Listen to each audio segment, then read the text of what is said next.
Hello everyone, I'm back with my David Bowie collection, and we are at number 17 now, and this is The Brilliant Reality. Yep, released in 2003. Well, the vinyl itself wasn't released until 2015, but the CD and cassette formats were actually released then. Yep, released in 2003, September 2003, I believe. It took around 5 months to record this particular album. It was written, some of the songs on this particular album were written very, very quickly, but the songs, some very powerful songs on this album. Songs like Bring Me the Disco King was redone, which was a song that he intended to do on the Earthling, kind of a drum and bass feel to it on the Earthling album, but he didn't feel it worked. So it ended up as the closing track on this album. A very powerful song too it is. Reality, again, is an album I am very fond of. The thing with this album is I always feel that he went into the studio and he said, listen, let's have a bit of crack, let's write a good album, let's write an album with nothing overly influential. Let's go in and see what we create, and he created this, which is absolutely brilliant. He just wanted to, with this album, you can feel that he just wanted to go out on the road and just have a good time, and it really reflects and shows in this album. There are some fantastic songs on this album, to be honest with you, produced by Tony Visconti. Nuclear Star, the opening track, which was the first single to be released from the particular album. Brilliant song, very powerful song, great guitar playing. The band are really, really together again on this album, as they were, of course, with The Heathen, its predecessor. Yeah, Pablo Picasso cover version, which is absolutely fantastic version of it. Never Get Old, a very powerful song on the album. Loneliest Guy, a great song. Looking for Water, a great song. She Drive the Big Car, another good song. That closes side one. Side two has Days. Fall Dog Bombs the Moon, which is a brilliant song. Apparently he wrote that in 30 minutes. He wrote that very, very quickly. Try Some Buy Some cover version of the George Harrison classic, of course. Song Reality. And then, as we spoke there, Bring Me the Disco King, a jazzed up version of that particular song, which has been tried in so many different ways, but it really works on this album, and it's a great song to close the album with. As I said, it's an album I'm very fond of. It got its vinyl release, as I said, then 2015, because of course in 2003 vinyl wasn't really the thing. It was all CD, so forth. And it got another release then in 2015 on Friday Music, this lad here, which is a gatefold, or should I say a trifold type album. Same songs and that on it. That's on a green album, that one there. So a fantastic album. It also got a few different releases on CD. This particular one here, I have an ordinary, average, everyday version of this CD as well.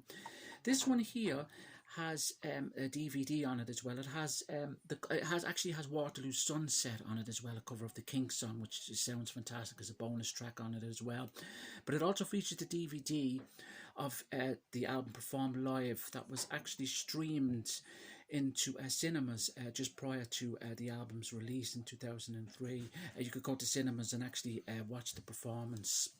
And it got another release then on a kind of a little double CD box set with bonus tracks, so forth on it as well, which has the bonus tracks Fly, Queen of All the Tarts, the Overture there, and the new version of Rebel Rebel, which actually he performs as his opening track to his reality tour.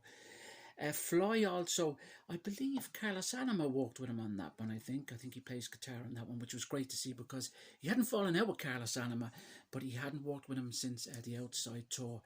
Generally because Carlos, who intended to perform with him during the Outside tour, kind of pulled out a little way through the tour because he wasn't comfortable with the songs. He was the kind of direction he was in at the time, of course, with 9 Inch Nails, so forth. He felt he was a little bit out of place. But it was great to see him go back and work with Carlos Anima again on that.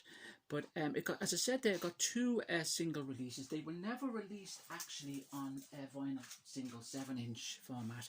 The first song to be released was the CD Nuclear Star, which has the DVD version, the DVD video, I should say, of the song as well, and an interview footage of that song as well, and also has a DVD audio version of Love Missile, which is a song, I believe, by Zig Zig Sputnik, cover version of Zig Zig Sputnik. So that was New Killer Star, which was the fourth song to be released. And then Never Got Old got released then shortly afterwards, which has the version, or the audio version, I should say, of the Zig Zig Sputnik song as well, Love Missile.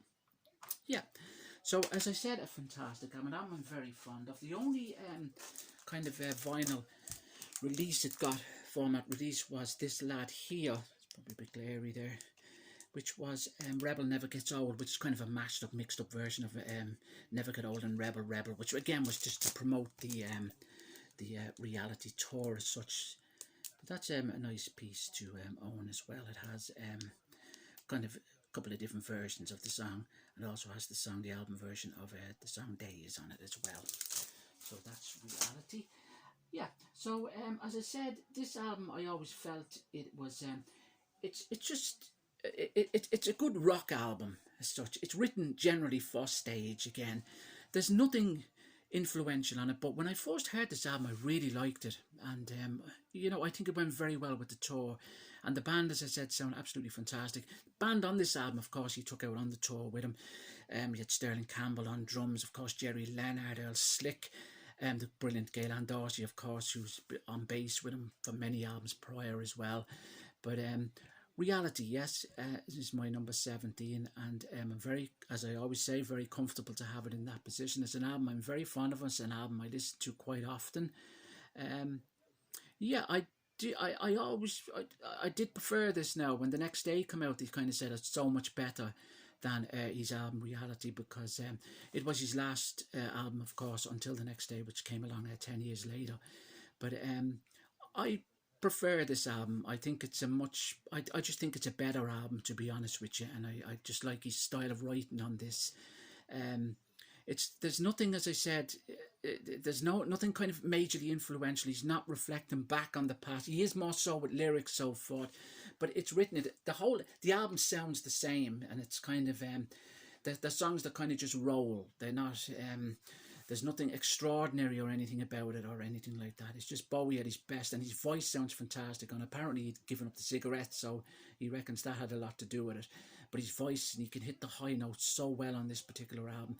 But he just sounds like he's having a ball, and the songs are so well written. And he has Pablo Picasso and Tristan Bison, which were intended actually to be on the Pin-Ups 2 album that he intended as to release, but it never came around, of course, the Pin-Ups 2 album. Which is a shame, but the version of Pablo Picasso, I think it's by the Modern Lovers, I think, the band that originally recorded that particular song. But yeah, a great album. So that's it. So I'll leave it at that. Reality, my number 17, and thanks for watching, and I shall be back with number 16.